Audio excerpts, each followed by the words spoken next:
the next one. It's like, there goes the authenticity, right? Lore of League of Legends, LeBlanc and Swain. Let's go.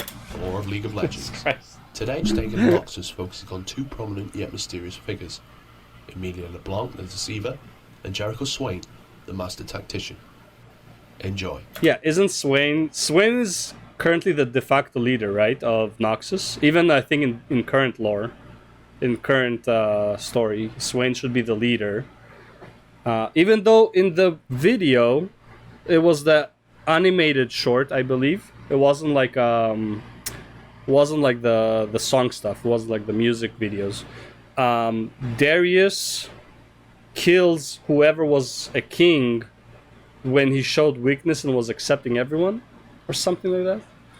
I just don't have the context for it, so I'm not sure who Darius killed there. But as far as I know, Swain's supposed to be the leader of Noxus, because the previous leader, who is supposed to be Mordekaiser, was so angry that he stayed alive. Well, again, I'm taking lines from the YouTube video, but yeah. Let's see. Okay, let's see what LB and Swain are about. The League, when conflicts were settled in Let's take a moment and appreciate the art quality of League of Legends. Good stuff. It's good stuff. a more traditional way. City-states have been affected by many factions, not only their true governments, but also organisations that wanted to imprint their mark onto the face of history. In a brutal environment like Noxus, it had been clearly visible. There was always separation between those who could be considered harmless and much more powerful forces lurking in the shadows. Black Rose was one of the latter, led by powerful sorceress Emilia LeBlanc. It had always been involved in the old Noxian government back when it was still under the rule of aristocracy. Black Rose was a name revered and feared. Many knew nothing about the organisation, but the rumours alone were enough. Even in the city... I always hated the skin on LeBlanc. I don't know why. I just did not like what's it called, like the Trickster LeBlanc or something like that. I don't know. I never liked it. Filled with various cults, secret organisations and widespread conspiracy, such force behind the throne could not be ignored. It was a guild of mages who met in secret and worked together in order to ensure right balance in the forces of Noxus and master their own craft. According to rumours, Black Rose used to be an association of the most powerful Noxian mages, but whether it is true, it still remains unknown. Little is known about their leader, LeBlanc herself, except for her title, the Deceiver. She has made sure that no one could find out too much about her, because it would put Black Rose in potential danger. Okay. Half of the information about LeBlanc was fabricated by the woman herself, spread by numerous figures of power. Illusions that the sorceress had mastered have certainly helped her out a great deal in hiding her true self. Bro, I hate her passive so much when she fucking multiplies. It's a 50-50 chance and I can never guess the right one. I don't know how people know which one's the real one if LeBlanc is moving, let's say in this direction, right? Let's say she's moving this way, right? And you get her low, and then she splits, and both of them keep running the same direction. Somehow, people know which one is the real one. And I still can't figure it out. And I even watched a video trying to explain how it works, and I still can't figure it out. How dumb am I? I cannot do it. A real person? Maybe she's just a title carried by the current mistress of the Black Rose.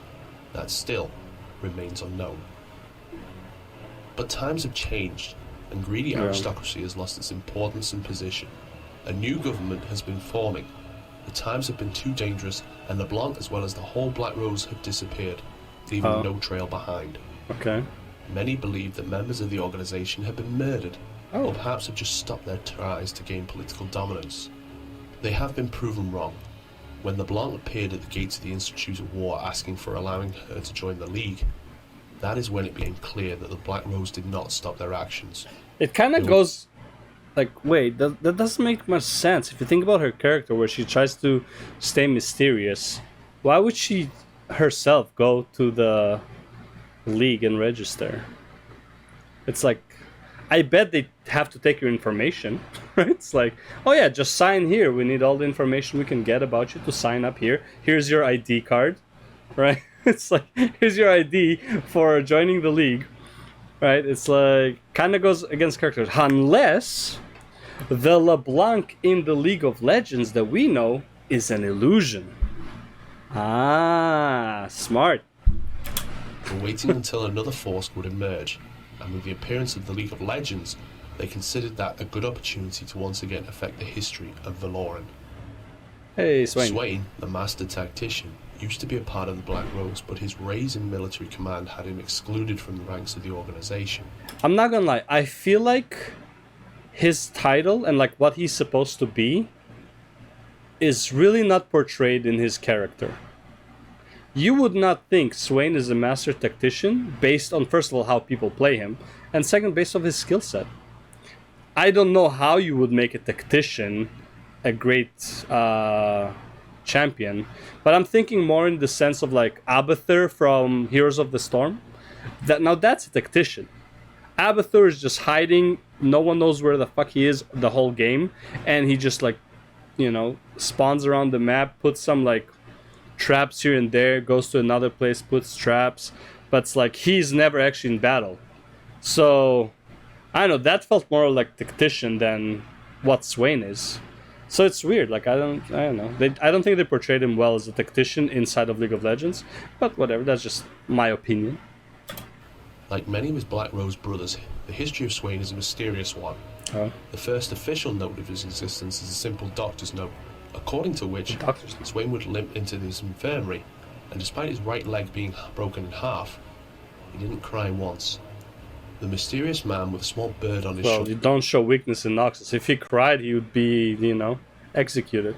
Smart. Has appeared and asked for just a basic treatment.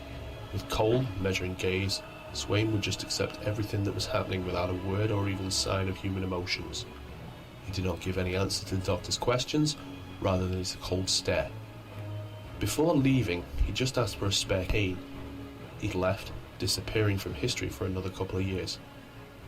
Next time Swain was heard of, he appeared as a member of the Noxian military. While usually cripples were sent away with nothing, notes claim that Swain was named a ranking officer.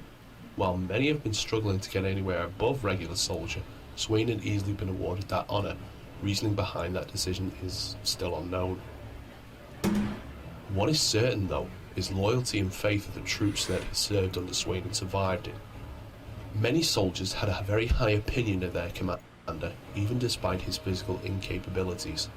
With his cunning mind, Swain had quickly ascended through the command's hierarchy, gaining position at the expense of others. With his clear mind and great planning, he had won many battles, and not only as a strategist, he could be often seen limping in the first lines of his soldiers. His skill has been greatly appreciated, and Swain had been decorated after many of them. I guess maybe his E does fit it. Is that his E, the massive circle that he can throw half across the map or some shit like that? I guess that to an extent is good for a tactician because it like opens view and like you can slow people from like extremely far away. The W, yeah, his W. I don't remember his. Let's see. Q is probably the AOE beam. W is the slow, and then E is the pull. Right? Yeah, that makes sense based on like how league buttons work. Okay. Yeah, so maybe that's the only one that would really consider as a tactician skill. But I still feel like he's lacking as a tactician as far as like representation in the game. Especially his early iteration. Right now he has W. I don't think he had W in his first iteration. I don't even remember what he had. I know he didn't have the pull. Only his Q remained from his previous like when he just released. Q is the same, I believe. How do you make a tactician in a MOBA though? Do you know Abathur in Heroes of the Storm? I know no one really played Heroes of the Storm. But I think Abathur is a great tactician. Tactician type in a MOBA. If you don't, I'll show you like a quick clip after this.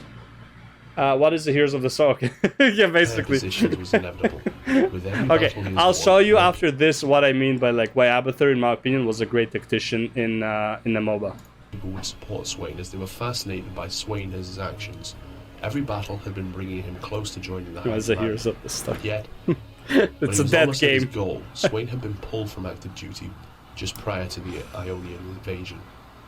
Many reasons have been given, but those who were close to Swain knew that it could only be a subversion from someone who was not pleased with Swain. Okay. He was a patient man, and so Swain would wait for his opportunity, and he has found it right after Grand General Boram Darkwill's death. The seat had been empty, but Noxus needed a leader, and members of the High Command could not decide who should be a new leader. The son of the previous Grand General, or General Darius, one of the most feared men of Noxus. That is when Swain reached out to Darius and forged an alliance with the man, officially returning to the High Command. It had changed the situation dramatically. Many changed their mind and offered their support to the newly forged alliance, while many have been outraged by even considering putting Swain onto the general seat of Grand General. For almost a month, the High Command had been divided in its support. To resolve the situation, young Darkwill had challenged Swain to a duel, hoping to settle the dispute. Wait, who? Who challenged Almost a him? month, the High Command had been divided in its support. To resolve the situation, young Darkwill had challenged Swain We to don't a know who duel, that is. Okay, he's not hoping a to champion. settle the dispute. He expected to win due to his experience and skill in dueling. People who had seen the fight claimed that Darkwill had gained an upper hand early in the fight and pushed Swain under a wall. When he thought it was won for him, Swain had disappeared right before his blade and appeared behind his back. In a matter of seconds, Swain had sent the man down onto the floor and had snared him using his magic. Officially declaring his own victory, Swain had asked Darius to evaluate the strength of Kieran Darkwill. I really don't remember his alt. Okay, I remember one of his abilities back then. His crow would attack a target. As long as the target is with range, his crow would do like a beam of damage. I think that was an ability. His R is the same. His Q, I believe, is the same as it was. His W and his E were not in the first iteration of Swain. I just don't remember what they were. I know he had the beam with the crow. I don't remember him teleporting behind targets. Without a word, Darius raised his axe Maybe it was, and swiftly separated the young man's head from his shoulders. Hey. Every member of the High Command had to swear loyalty to the Master Tactician, Okay. especially So with yeah, so General he did Darius, become the leader. hand of Noxus on his side. Swain had become power to be reckoned with, and many claim that his rule will be an interesting one. Okay, fair enough. That is pretty much all the League of Legends we have for you. Yeah. We hope that you enjoyed this video, and if you did, let us. Yeah, I really don't remember anything about Alt Swain except like the crow and his R is the same, but yeah. Actually, was his R the same? I think it was a bit different from what it is now. Like, in concept, they're kind of the same, but like how they work is a bit different. Like, I think he channels his R a bit longer now or something like that. I knew he turned to a crow, and oh yeah, he didn't explode back then. He would just suck HP from enemies, but he would not explode, I believe. Now he sucks and explodes. I mean, that sounds really awful. Or great, it depends who you are. But, it is what it is. Alright, that's it for the LeBlanc and Swain video. We'll go to the next one.